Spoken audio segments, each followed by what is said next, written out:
So, what is the practice that matters now?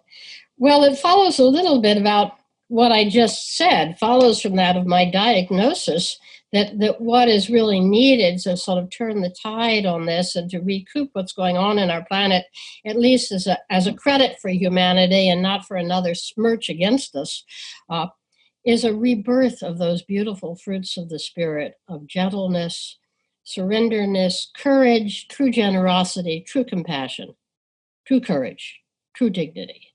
Uh, and so for me, practice then amounts to what are the practices that most nurture an attitude of deep surrender, uh, deepening awakeness, and finally a capacity to act in alignment not only with my own personal heart, but with intelligence and assistance that not only might be, but is coming from beyond. So the baseline for me, and probably the simplest place to start, since you all know me as Miss Centering Prayer anyway, is centering prayer. I mean, this has been the mainstay of my practice. It's been the mainstay of my practice for 35 years, so what else is new? But I find that centering prayer sets the whole climate of that deeply surrendered. For me, centering prayer is not my will be done, but thine, O Lord, in meditation form. And if you take every little thought you're hanging on to and obsessing about and worrying about as my will, and the prayer as a repeated letting go and letting go, you're practicing the attitude of entrusting, which is what surrendering really means. And you're also practicing in a very micro way within the sort of subtle energy fields of your body, that moving from a state of constricted, clamped fear into. So we're practicing, and it's a very, very good practice, and that's the first and continues the mainstay. As usual, I get into my centering prayer by means of chanting the Psalms first, partly because I'm an oblate of the Camaldolese Monastery in Big Sur, and I chant the Psalms along with them and have been for 35 years. So, but boy, do these Psalms ever take on a different kind of timbre when you're doing them in the midst of a pandemic. Oh, they aren't just metaphors. Whoa, funny. Uh, uh, the second set of practices that I've been really working with in my wisdom students come from a book that was just published fortuitously just about the time this whole thing blew up, which is Joseph Aziz's book on Gurdjieff mysticism, exercises, and contemplation, where he's brought together about 24 of these exercises that Gurdjieff taught his students over a 30-year period to stabilize in them something that he called transformed contemplation. And the sort of gist of the idea, if you want to cut through the theory of it right to the practice, is that Gurdjieff's take was that we can only really engage with anything beyond our own kind of intellectual event horizon when we are supported by the full, vibrant, enlivened, sensate presence of our body. When not only our head, but our emotional center and our moving center are there supporting perception, and that our attention is in the body enough so that it's filled with sensation and actually picks something up. And it's only in that live embodiment that we have essentially the vibrancy of being to get out of the orbit of just thinking and then not thinking and thinking and not thinking, and he goes beyond even normal meditation in this. Normal meditation being that you still want to make your body neutral and you just go into states, but for Gurdjieff, states are just more stories, more that it's the awake present human being that's there to stabilize, to ground, and to begin to deal in the spiritual fluidity, if you want to call it that connects us to help coming to us from other realms as well as for us to make our offering, upload our transformed intentions. So we've been working with those that encourage presence in the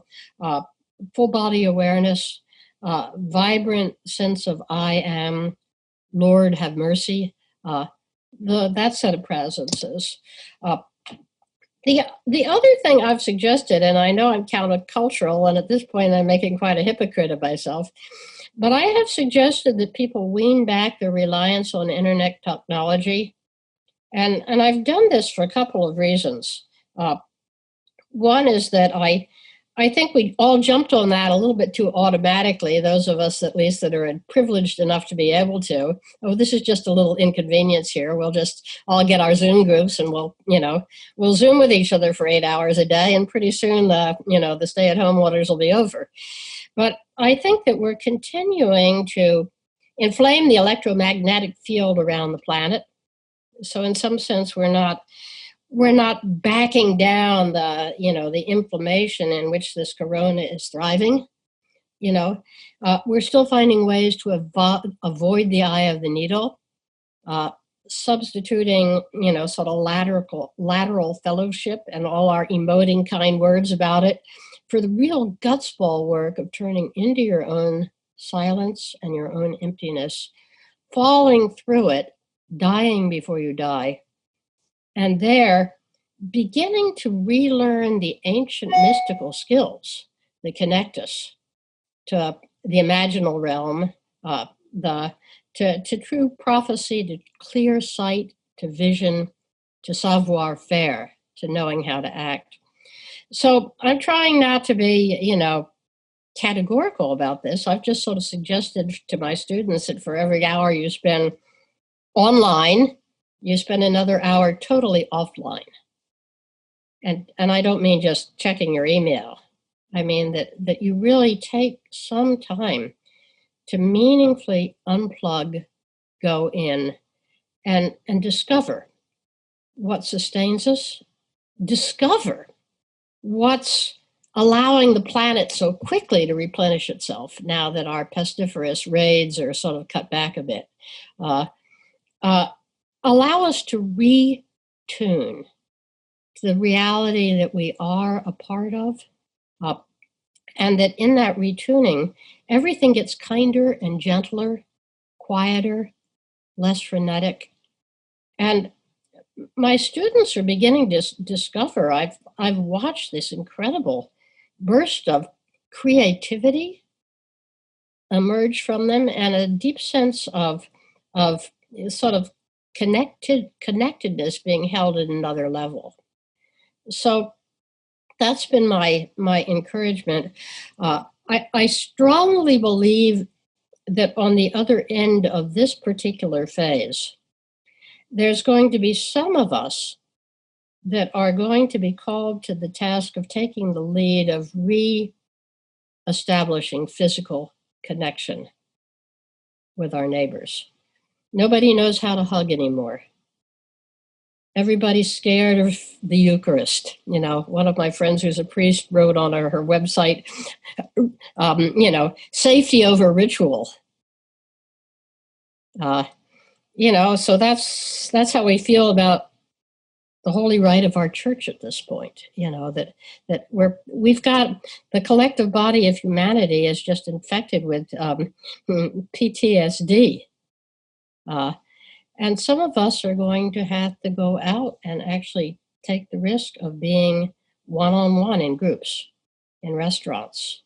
And so the work of inner preparation, of inner assuredness, and coming to terms with this monster fear, and not getting reckless, but making good choices out of a surrendered heart and a deeply attuned ear. I think that's how we need to be using this time when we're all on the beach.